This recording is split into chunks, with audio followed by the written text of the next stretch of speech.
When I started to train, I was 16. My first powerlifting competition was at 17. And the end of the 17, I did my first strongman competition. What sort of numbers were you doing at 17?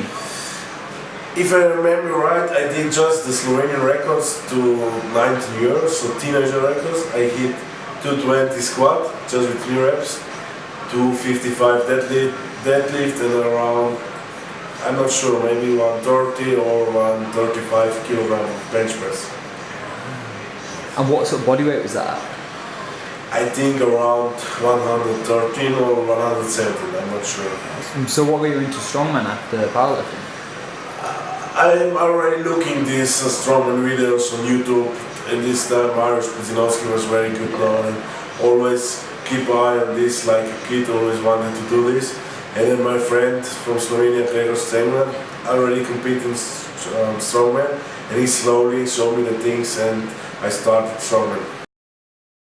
You competed 18 times last year. Does the travel take up a lot of that? Yeah, I compete 70 times, and like strongman, our world strongest man was like 2 competitions, so it's like 18 competitions. I was almost 3 months from the home just for competing and traveling, so a lot of time, yes. A lot of time on the road. Yes. Does it take you a long time to recover after a competition? Yeah, of course, it depends how heavy is the competition and how much competition you have on one time. If you have one competition and then another competition in some weeks, then it's okay. But if you have 2, 3 in a row, then you need more time for training up and for recovery. I'm quite happy with last year. I have some problem with my patella tendon, so in the beginning of the year, so I struggle quite often in April and March with these injuries, but I have a good guy who helped me and I get back strong, so it was okay, but it was a lot of work to do in this. I'm happy I get 3rd overall in Champions League, that was my goal. I get into the finals to the world's strongest man. It was probably a lifetime goal, so it's a big thing for me. I was competing in the Arnold Classic, I was 4th in Europe, Arnold Europe, so the same points like Christo Bland with 3rd place. And what was more, a lot of Champions League, good places, and I'm happy with last year. I did a lot of comps, but in all I did a great job, so I'm good with that. What's your goals for next year? My goals are again to come to the finals to the World's Strongest Man.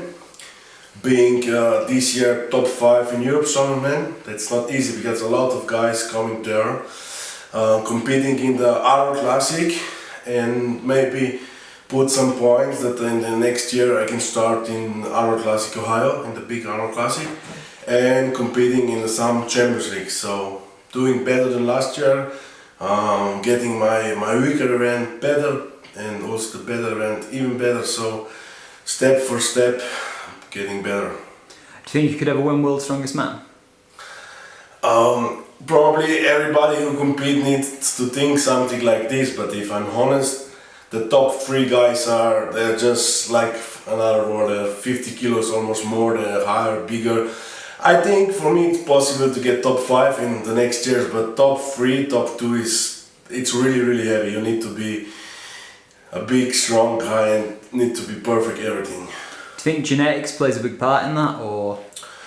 Of course, if you're bigger, it's good for the most of the events. You can throwing events, loading, everything like this. Of course, you have a little more work with overhead or something like this. But if you are 40 kilo heavier, it's better for deadlift, probably for squatting. You get more power, and for truck pull, it's not an excuse for me. I don't say, oh, he's heavier. That's the reason because he's stronger.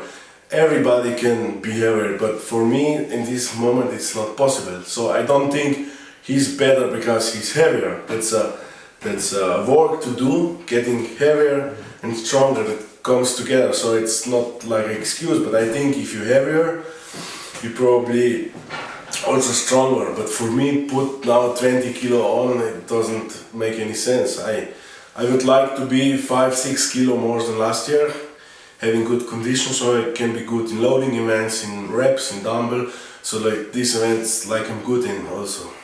Perfect. Obviously you've created now your own training environment, where obviously in your home gym. Do you think that the atmosphere of sort of where you train plays a big role? I'm used to the last 2 years. I don't have a real training partner. I don't mean that I'm training alone, but I don't have somebody who train like me or very similar like me. So he doing the same way, the same events. So that was quite a problem for me to get motivated, because if you used to have one guy who's doing probably the same like you can push him, he can push you. So that was quite a problem. I never have a problem to go to the training and do my things, but this extra 5% to push in training, to really push your limits better, to getting stronger, this was quite a problem for me the last 2 years. Never in the competition, because I get a lot from the adrenaline, I get a lot of stronger from that, but in the training I feel I need something that push me a lot. That's in this year, in the beginning of the year, I get this problem much better. I going in the training and thinking in the training, and